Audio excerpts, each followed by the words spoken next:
नमस्ते महोदय। ॐ श्रीगुरुभ्यो नमः। अथ श्रीमन्नारायणीयम्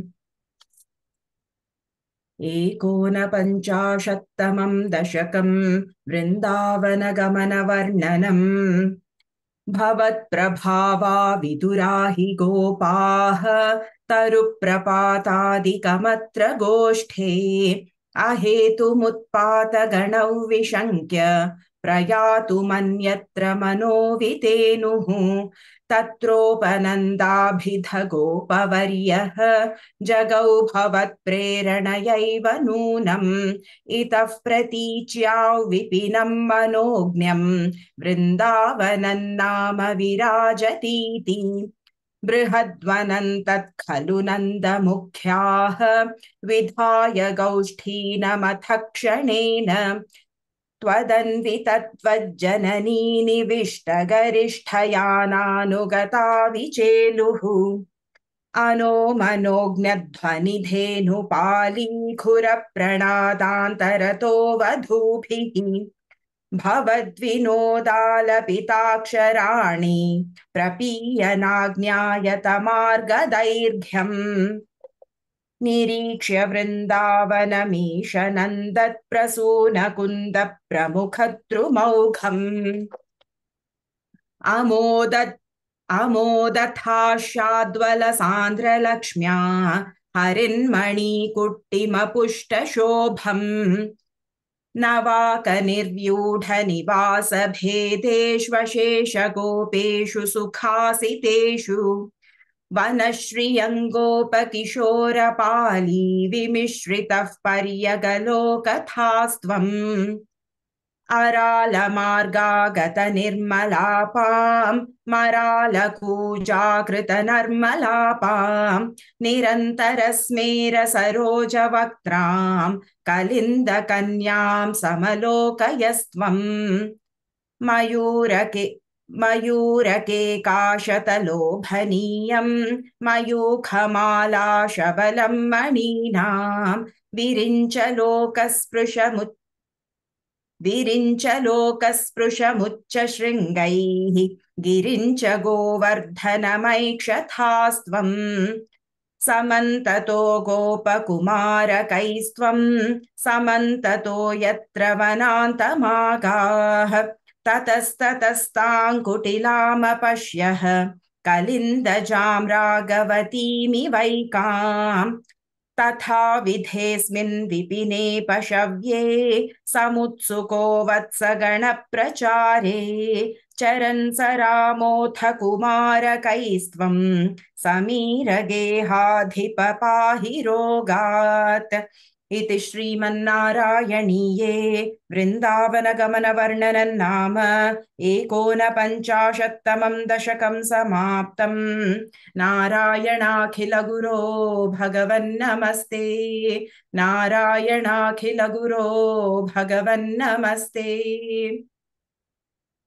उत्तम, गच्छन्तु। धन्यवादः महोदय। नमस्ते महोदय। नमस्ते।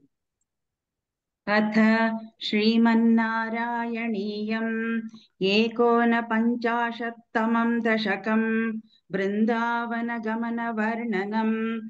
भवत्प्रभावा विदुराहि गोपाः तरुप्रपातादिकमत्र गोष्ठे अहेतुमुत्पातगणौ विशङ्क्य प्रयातुमन्यत्र मनोवितेनुः। तत्रोपनन्दाभिदगोपवर्यः जगौ भवत्प्रेरणयैव नूनम् इतः प्रतीच्या विपिनं मनोज्ञम् वृन्दावनं नाम विराजतीति। बृहद्वनं तत्खलु नन्दमुख्याः विधाय गोष्ठीनमथ क्षणेन त्वदन्वितत्वज्जननी निविष्टगरिष्ठयानानुगता विचेलुः। अनो मनोज्ञध्वनिधेनुपालीखुरप्रणादान्तरतो वधूभिः भवद्विनोदालपिताक्षराणि प्रपीयनाज्ञायतमार्गदैर्घ्यम् निरीक्ष्य वृन्दावनमीशनन्दत्प्रसूनकुन्दप्रमुखद्रुमौघम् अमोदथाशाद्वलसान्द्रलक्ष्म्या हरिन्मणिकुट्टिमपुष्टशोभम् नवाकनिर्व्यूढनिवासभेदेष्वशेषगोपेषु सुखासितेषु वनश्रियङ्गोपकिशोरपाली विमिश्रितः पर्यगलोकथास्त्वम् अरालमार्गागतनिर्मलापाम् मरालकूजाकृतनिर्मलापाम्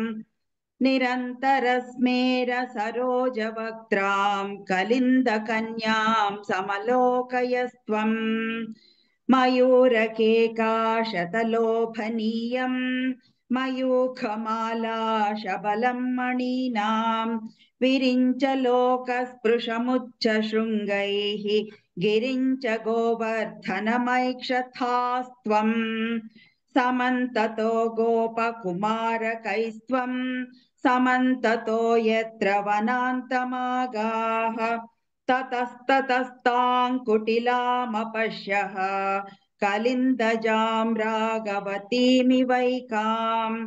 तथा विधेऽस्मिन् विपिने पशव्ये समुत्सुको वत्सगणप्रचारे चरन् सरामोऽथ कुमारकैस्त्वम् समीरगेहाधिपपाहि रोगात् इति श्रीमन्नारायणीये वृन्दावनगमनवर्णनं नाम 59तमं दशकं समाप्तम् नारायणाखिलगुरो भगवन्नमस्ते नारायणाखिलगुरो भगवन्नमस्ते उत्तमं गच्छन्तु धन्यवादः महोदय।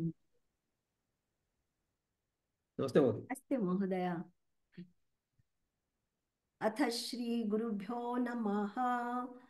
अथ श्रीमन्नारायणीयम् 59तमं दशकं वृन्दावनगमनवर्णनम्। भवत्प्रभावा विदुराहि गोपाः तरुप्रपातादिकमत्र गोष्ठे अहेतुमुत्पातगणो विशङ्क्य प्रयातुमन्यत्र मनो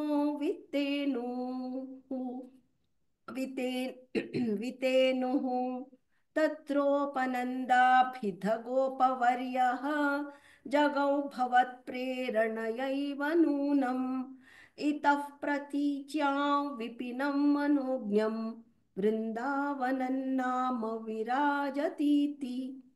बृहद्वनं तत्खलु नन्दमुख्याः विधाय गौष्ठीनमथ क्षणेन त्वदन्वितत्तज्जननी निविष्टगरिष्ठयानानुगता विचेलुः। Third pada once again. त्वदन्वितत्तज्जननी त्वदन्वितत्वज्जननी निविष्टगरिष्ठयानानुगता विचेलुः। अनोमनोज्ञध्वनिधेनुपालीखुरप्रणादान्तरतो वधूभिः भवद्विनोदालपिताक्षराणि प्रपीयनाज्ञायतमार्गदैर्घ्यम् निरीक्ष्य वृन्दावनमीशनन्दत्प्रसूनकुन्द प्रमुखद्रुमौघम् अमोदथाशाद्वलसान्द्रलक्ष्म्या हरिन्मणिकुट्टिमपुष्टशोभम् नवाकनिर्व्यूढनिवासभेदेष्वशेष गोपेषु सुखासितेषु वनश्रियङ्गोपकिशोरपाली विमिश्रितः पर्यगलोकथास्त्वम् अरालमार्गागतनिर्मलापाम् मरालकूजाकृतनर्मलापाम् निरन्तरस्मेरसरोजवक्त्रां कलिन्दकन्यां समलोकयस्त्वं मयूरकेकाशलोभनीयं मयूखमालाशबलं मणीनां विरिञ्च लोकस्पृशमुच्च शृङ्गैः गिरिञ्च गोवर्धनमैक्षथास्त्वम् समन्ततो गोपकुमारकैस्त्वं समन्ततो यत्र वनान्तमागाः ततस्ततस्तान् कुटिलामपश्यः कलिन्दजां राघवतीमिवैकाम् तथा विधेऽस्मिन् विपिने पशव्ये समुत्सुको वत्सगणप्रचारे चरन् स रामोऽथ कुमारकैस्त्वं समीरगेहाधिपपाहि रोगात् इति श्रीमन्नारायणीये वृन्दावनगमनवर्णनं नाम 49तमं दशकं समाप्तं। नारायणाखिलगुरो भगवन्नमस्ते। नारायणाखिलगुरो भगवन्नमस्ते। 2 minutes. Gachanandu. धन्यवाद महोदय। नमस्ते महोदय। नमस्ते। अथ 49तमं दशकं वृन्दावनगमनवर्णनम्। भवत्प्रभावा विदुरा हि गोपाः तरुप्रपातादिकमत्र गोष्ठे अहेतुमुत्पातगणं विशङ्क्य प्रयातुमन्यत्र मनोवितेनुः। तत्रोपनन्दाभिधगोपवर्यः जगौ भवत्प्रेरणयैव नूनम् इतः प्रतीच्यां विपिनं मनोज्ञं वृन्दावनं नाम विराजतीति। बृहद्वनं तत्खलु नन्दमुख्याः विधाय गौष्ठीनमथ क्षणेन त्वदन्वितत्वज्जननी निविष्ट गरिष्ठयानानुगता विचेलुः। अनोमनोज्ञध्वनिधेनुपालीखुरप्रणादान्तरतो वधूभिः भवद्विनोदालपिताक्षराणि प्रपीयनाज्ञायतमार्गदैर्घ्यम्। निरीक्ष्य वृन्दावनमीशनन्दप्रसूनकुन्दप्रमुखद्रुमौघम् अमोदथाश्चाद्वलसान्द्रलक्ष्म्या हरिन्मणिकुट्टिमपुष्टशोभम्। नवाकनिर्व्यूढनिवासभेदेष्वशेषगोपेषु सुखातिथेषु वनश्रियङ्गोपकिशोरपाली विमिश्रितः पर्यगलोकथास्त्वम्। अरालमार्गागतनिर्मलापां मरालकूजाकृतनर्मलापां निरन्तरस्मेरसरोजवक्त्रां कलिन्दकन्यां समलोकयस्त्वम्। मयूरकेकाशतलोभनीयं मयूखमालाशबलं मणीनां विरिञ्च लोकस्पृशमुच्च शृङ्गैः गिरिञ्च गोवर्धनमैक्षथास्त्वम्। समन्ततो गोपकुमारकैस्त्वं समन्ततो यत्र वनान्तमागाः ततस्ततस्तां कुटिलामपश्यः कलिन्दजां राघवतीमिवैकाम्। तथा विधेऽस्मिन्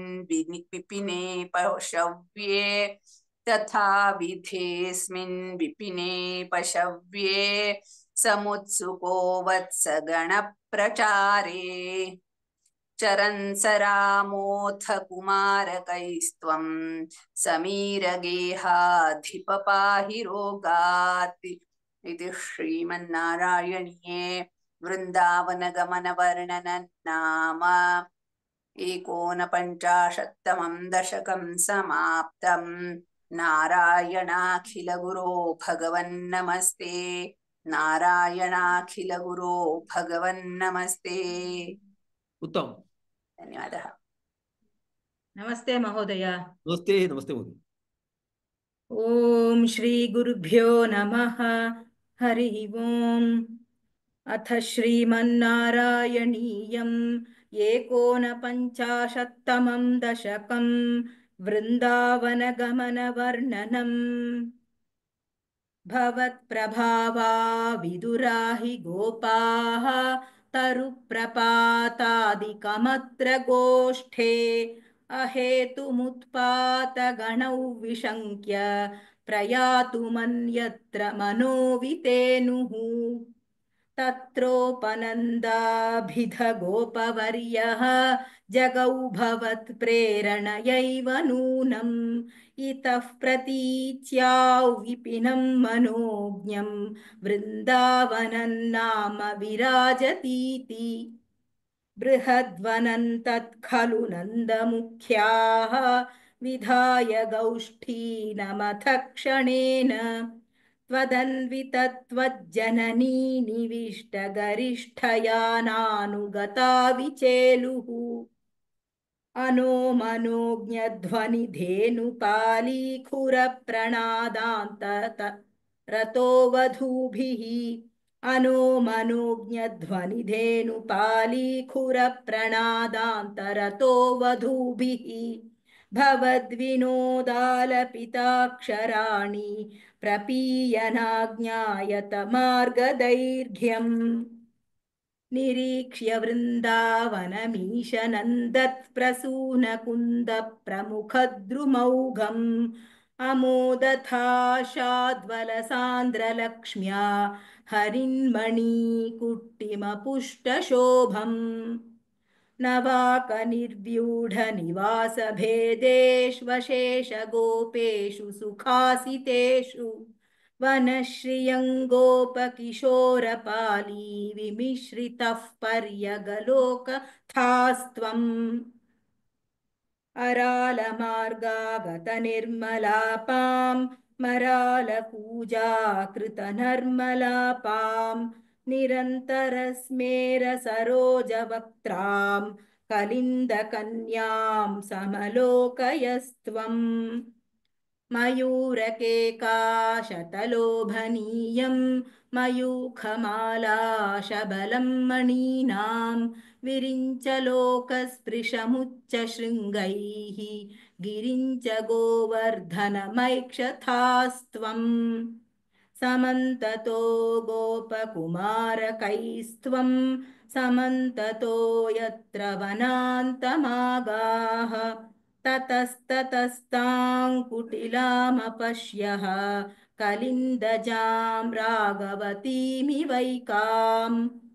तथा विधेऽस्मिन् विपिने पशव्ये समुत्सुको वत्सगणप्रचारे चरन् स रामोऽथ कुमारकैस्त्वं समीरगेहाधिपपाहि रोगात् इति श्रीमन्नारायणीये वृन्दावनगमनवर्णनं नाम 59तमं दशकं समाप्तम्। नारायणाखिलगुरो भगवन्नमस्ते। नारायणाखिलगुरो भगवन्नमस्ते। उत्तम। गच्छतु। धन्यवादः। नमस्ते महोदय। नमस्ते। अथ श्रीमन्नारायणीयम् 59तमं दशकं वृन्दावनगमनवर्णनम्। भवत्प्रभावा विदुराहि गोपाः तरुप्रपातादिकमत्र गोष्ठे अहेतुमुत्पातगणौ विशङ्क्य प्रयातुमन्यत्र मनोवितेनुः। तत्रोपनन्दाभिधगोपवर्यः जगौ भवत्प्रेरणयैव नूनम् इतः प्रतीच्या विपिनं मनोज्ञं वृन्दावनं नाम विराजतीति बृहद्वनं खलु नन्दमुख्याः विधाय गोष्ठीनमतक्षणेन त्वदन्वितत्वज्जननी निविष्टगरिष्ठयानानुगता विचेलुः अनो मनोज्ञध्वनिधेनुपाली पुरः प्रणादान्तरतो वधूभिः भवद्विनोदालपिताक्षराणि प्रपीयनाज्ञायत मार्गदैर्घ्यम् निरीक्ष्य वृन्दावनमीशनन्दत्प्रसूनकुन्दप्रमुखद्रुमौघम् अमोदताशाद्वलसान्द्रलक्ष्म्या हरिन्मणिकुट्टिमपुष्टशोभम् नवाकनिर्व्यूढनिवासभेदेष्वशेषगोपेषु सुखासितेषु वनश्रियङ्गोपकिशोरपाली विमिश्रितः पर्यगलोकथास्त्वम् अरालमार्गागतनिर्मलापां मरालकूजाकृतनर्मलापां निरन्तरस्मेरसरोजवक्त्रां कलिन्दकन्यां समलोकयस्त्वम् मयूरकेकाशतलोभनीयं मयूखमालाशबलं मणीनां विरिञ्च लोकस्पृशमुच्च शृङ्गैः गिरिञ्च गोवर्धनमैक्षतास्त्वम् समन्ततो गोपकुमारकैस्त्वं समन्ततो यत्र वनान्तमागाः ततस्ततस्तां कुटिलामपश्यः कलिन्दजां रागवतीमिवैकाम् तथा विधेऽस्मिन् विपिने पशव्ये समुत्सुको वत्सगणप्रचारे चरन् स रामोऽथ कुमारकैस्त्वं समीरगेहाधिप पाहि रोगात् इति श्रीमन्नारायणीये वृन्दावनगमनवर्णनन्नाम नारायणाखिल गुरो भगवन्नमस्ते नारायणाखिल गुरो भगवन्नमस्ते उत्तम गच्छतु धन्यवादः महोदय धन्यवादः नमस्ते महोदय। नमस्ते महोदय। ओम श्री गुरुभ्यो नमः। हरिः ओम। अथ श्रीमन्नारायणीयम् एकोनपञ्चाशत्तमं दशकम् वृन्दावनगमनवर्णनम्। भवत्प्रभावा विदुरा हि गोपाः तरुप्रपातादिकमत्र गोष्ठे अहेतुमुत्पातगणौ विशङ्क्य प्रयातुमन्यत्र मनोवितेनुः तत्रोपनन्दाभिधगोपवर्यः जगौ भवत्प्रेरणयैव नूनम् इतः प्रतीच्या विपिनं मनोज्ञं वृन्दावनं नाम विराजतीति बृहद्वनं तत्खलु नन्दमुख्याः विधाय गोष्ठीनमतक्षणेन त्वदन्वितत्वज्जननी निविष्टगरिष्ठयानानुगता विचेलुः अनो मनोज्ञध्वनिधेनुपालीखुरप्रणादान् तरतो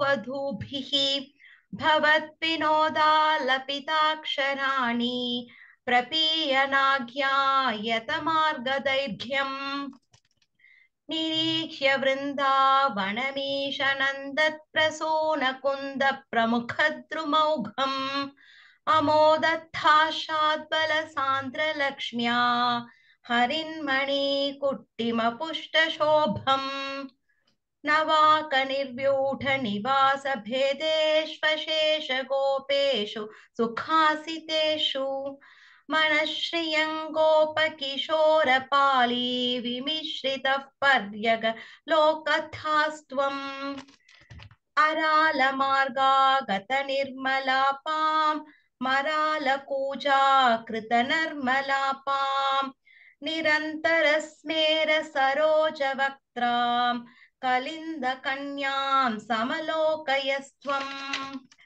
मयूरकेकाशतलोभनीयं मयूखमाला शबलं मणीनां विरिञ्च लोकस्पृशमुच्च शृङ्गैः गिरिञ्च गोवर्धनमैक्षथास्त्वम् समन्ततो गोपकुमारकैस्त्वं समन्ततो यत्र वनान्तमागाः ततस्ततस्तां कुटिलामपश्यः कलिन्दजां राघवतीमिवैकाम् तथा विधेऽस्मिन् विपिने पशव्ये समुत्सुको वत्सगणप्रचारे चरन् स रामोऽथ कुमारकैस्त्वं समीरगेहाधिप पाहि रोगात् इति श्रीमन्नारायणीये वृन्दावनगमनवर्णनं नाम एकोनपञ्चाशत्तमं दशकं समाप्तम् नारायणाखिलगुरो भगवन्नमस्ते नारायणाखिलगुरो भगवन्नमस्ते गच्छामि धन्यवादः नमस्ते महोदय। महोदय ओम श्री गुरुभ्यो नमः। हरिः ओम। अथ श्रीमन्नारायणीयम् एकोनपञ्चाशत्तमं दशकं वृन्दावनगमनवर्णनम्। भवत्प्रभावा विदुरा हि गोपाः तरुप्रपातादिकमत्र गोष्ठे अहेतुमुत्पातगणौ विशङ्क्य प्रयातुमन्यत्र मनोवितेनुः। तत्रोपनन्दाभिधगोपवर्यः जगौ भवत्प्रेरणयैव नूनम्। इतः प्रतीच्याौ विपिनं मनोज्ञम् वृन्दावनं नाम विराजतीति। बृहद्वनं खलु नन्दमुख्याः विधाय गौष्ठीनमथ क्षणेन। त्वदन्वितत्वज्जननी निविष्टगरिष्ठया नानुगता विचेलुः। अनो मनोज्ञध्वनिधेनुपालीखुरप्रणादान्तरतो वधूभिः। भवद्विनोदालपिताक्षराणि प्रपीयनाज्ञायत मार्गदैर्घ्यम्। निरीक्ष्य वृन्दावनमीशनन्दप्रसूनकुन्दप्रमुखद्रुमौघम्। अमोदथाशाद्वलसान्द्रलक्ष्म्या हरिण्मणिकुट्टिमपुष्टशोभम्। नवाकनिर्व्यूढ निवासभेदेष्वशेष गोपेषु सुखासितेषु। वनश्रियङ्गोपकिशोरपाली विमिश्रितः पर्यगलोकथास्त्वम्। अरालमार्गागतनिर्मलापां मरालकूजाकृतनर्मलापां निरन्तरस्मेरसरोजवक्त्रां कलिन्दकन्यां समलोकयस्त्वम्। मयूरकेकाशतलोभनीयम् मयूखमालाशबलं मणीनां विरिञ्च लोकस्पृशमुच्च शृङ्गैः गिरिञ्च गोवर्धनमैक्षथास्त्वम्। समन्ततो गोपकुमारकैस्त्वं समन्ततो यत्र वनान्तमागाः ततस्ततस्तां कुटिलामपश्यः कलिन्दजां राघवतीमिवैकाम्। तथा विधेऽस्मिन् विपिने पशव्ये समुत्सुको वत्सगणप्रचारे चरन् स रामोऽथ कुमारकैस्त्वं समीरगेहाधिप पाहि रोगात्। इति श्रीमन्नारायणीये वृन्दावनगमनवर्णनं नाम एकोनपञ्चाशत्तमं दशकम् समाप्तम्। नारायणाखिलगुरो भगवन्नमस्ते। नारायणाखिलगुरो भगवन्नमस्ते। उत्तमं गच्छामि। धन्यवादः महोदय। Krishna is missing. महोदय Background Krishna is missing. Okay. I'll add from next time onwards, महोदय। धन्यवादः महोदय। नमस्ते महोदय। The हरिः ओम्। ॐ श्री गुरुभ्यो नमः। अथ श्रीमन्नारायणीयम् एकोनपञ्चाशत्तमं दशकं वृन्दावनगमनवर्णनम्। भवत्प्रभावा विदुरा हि गोपाः तरुप्रपातादिकमत्र गोष्ठे अहेतुमुत्पातगणौ विशङ्क्य प्रयातुमन्यत्र मनोवितेनुः। तत्रोपनन्दाभिधगोपवर्यः जगौ भवत्प्रेरणयैव नूनम् इतः प्रतीच्या विपिनं मनोज्ञं वृन्दावनं नाम विराजतीति। बृहद्वनं तत्खलु नन्दमुख्याः विधाय गौष्ठीनमथ क्षणेन त्वदन्वितत्वज्जननी निविष्टगरिष्ठयानानुगता विचेलुः। अनो मनोज्ञध्वनिधेनुपालीखुरप्रणादान्तरतो वधूभिः भवद्विनोदालपिताक्षराणि प्रपीयनाज्ञायत मार्गदैर्घ्यम्। निरीक्ष्य वृन्दावनमीश नन्दत्प्रसूनकुन्दप्रमुखद्रुमौघम् अमोदथाशाद्वलसान्द्रलक्ष्म्या हरिन्मणिकुट्टिमपुष्टशोभम्। नवाकनिर्व्यूढनिवासभेदे श्वशेषगोपेषु सुखासितेषु वनश्रियङ्गोपकिशोरपाली विमिश्रितः पर्यगलोकथास्त्वम्। अरालमार्गागतनिर्मलापां मरालकूजाकृतनर्मलापां निरन्तरस्मेरसरोजवक्त्रां कलिन्दकन्यां समलोकयस्त्वम्। मयूरकेकाशतलोभनीयं मयूखमालाशबलं मणीनां विरिञ्च शृङ्गैः गिरिञ्च गोवर्धनमैक्षथास्त्वम्। समं ततो गोपकुमारकैस्त्वं समन्ततो यत्र वनान्तमागः ततस्ततस्तां कुटिलामपश्यः कलिन्दजां राघवतीमिवैकाम्। तथा विधेऽस्मिन् विपिने पशव्ये समुत्सुको वत्सगणप्रचारे चरन् स रामोऽथ कुमारकैस्त्वं समीरगेहाधिप पाहि रोगात्। इति श्रीमन्नारायणीये वृन्दावनगमनवर्णनं नाम एकोनपञ्चाशत्तमं दशकं समाप्तम्। नारायणाखिलगुरो भगवन्नमस्ते। नारायणाखिलगुरो भगवन्नमस्ते। उत्तमं गच्छामि। धन्यवादः। नमस्ते महोदय। नमस्ते महोदय।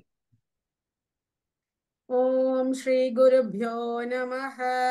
अथ श्रीमन्नारायणीयम् एकोनपञ्चाशत्तमं दशकं वृन्दावनगमनवर्णनम्।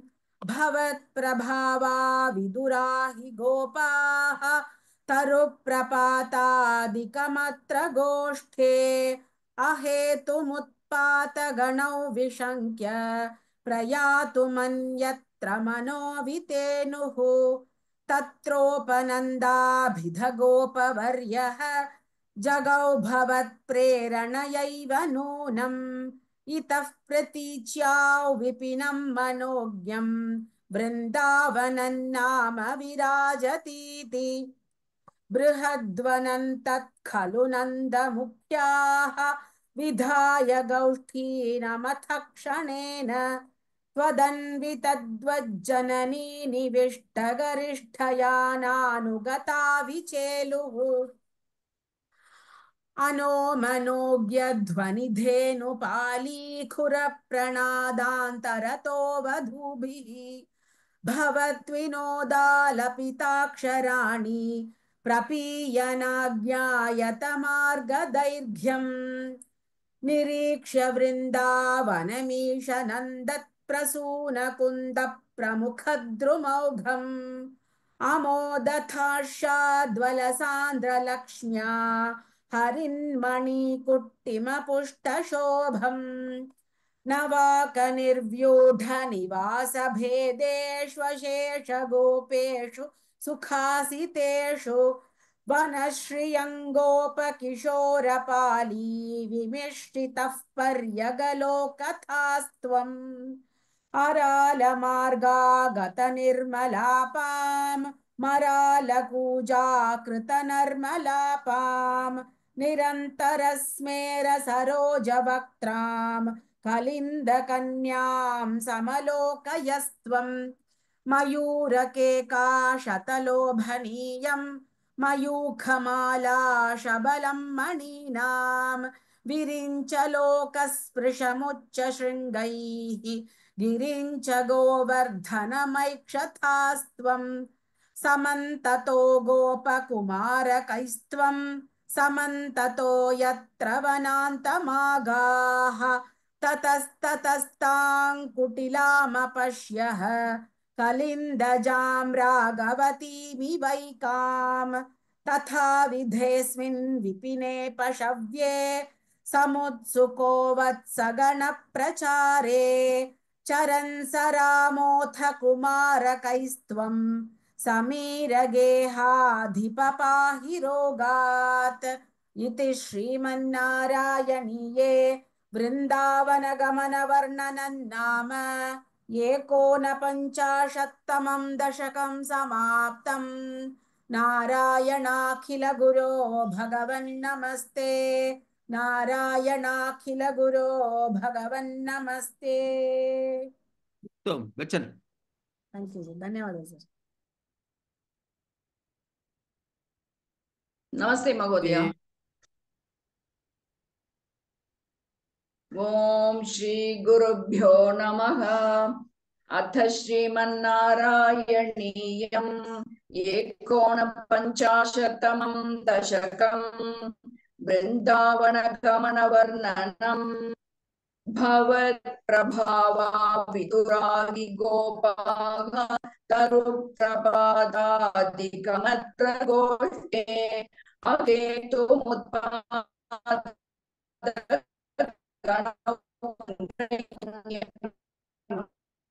விட்டுட்டு வருது மேம்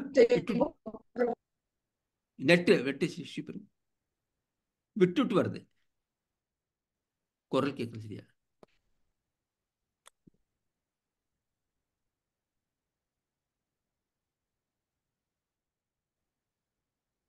வரல மியூட் இருக்கு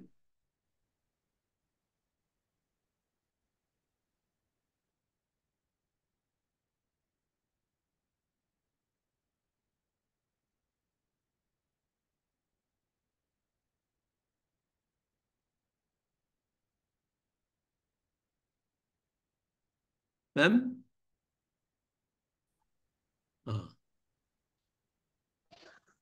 नमस्ते महोदय। नमस्ते।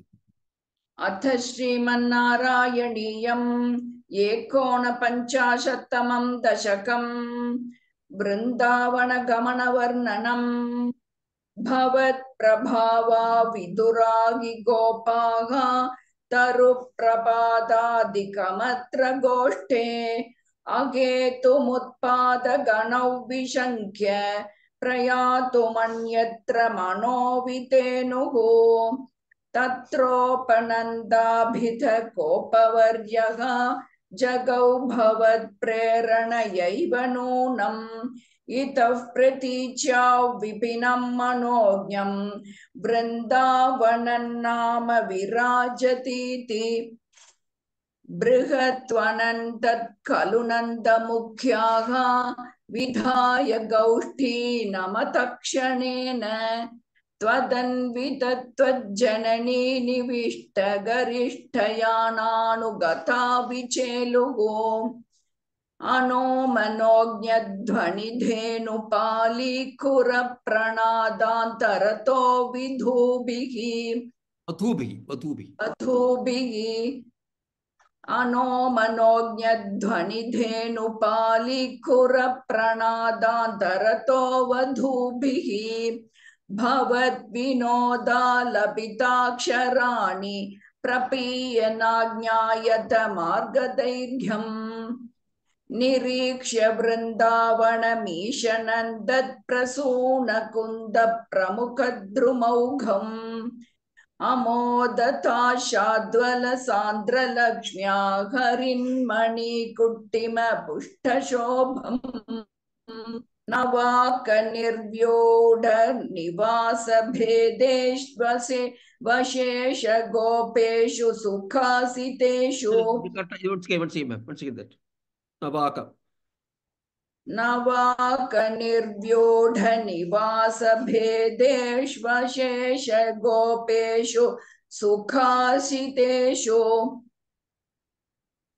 वनश्रियं गोपकिशोरपाली विमिश्रितः पर्यगलोकथास्त्वम् अरालमार्गागत निर्मलापाम् अरालकूजाकृत नर्मलापाम् निरन्तरस्मेर सरोजवक्त्रां कलिन्दकन्यां समलोकयस्त्वम् मयूरकेकाशतलोभनीयं मयूखमाला शबलं मणीनां विरिञ्च लोकस्पृशमुच्चशृङ्गैः गिरिञ्च गोवर्धन मैक्षतास्त्वम्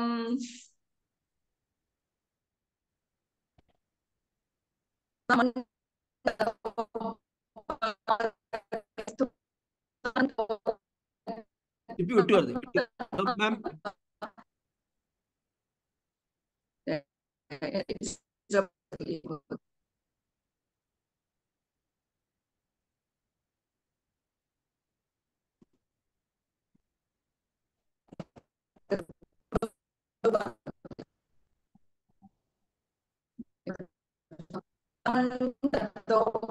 कुमारकैस्त्वं समन्ततो यत्र वनान्तमागाः ततस्ततस्तां कुटिलामपश्य इन्दजां राघवतीमिविधिस्मिन् विपिने पशव्ये समुत्सको वत्सगणप्रचारेण स रामोदकुमारकैस्त्वं स्थिरगेकाध्यभागीरोभात्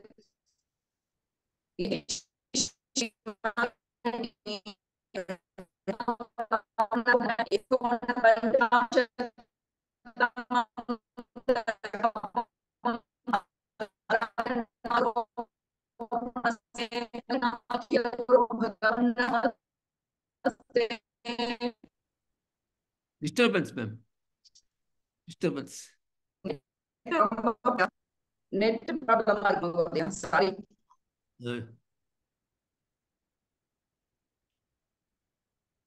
Disturb. Okay. Okay, ma'am. Okay. धन्यवाद.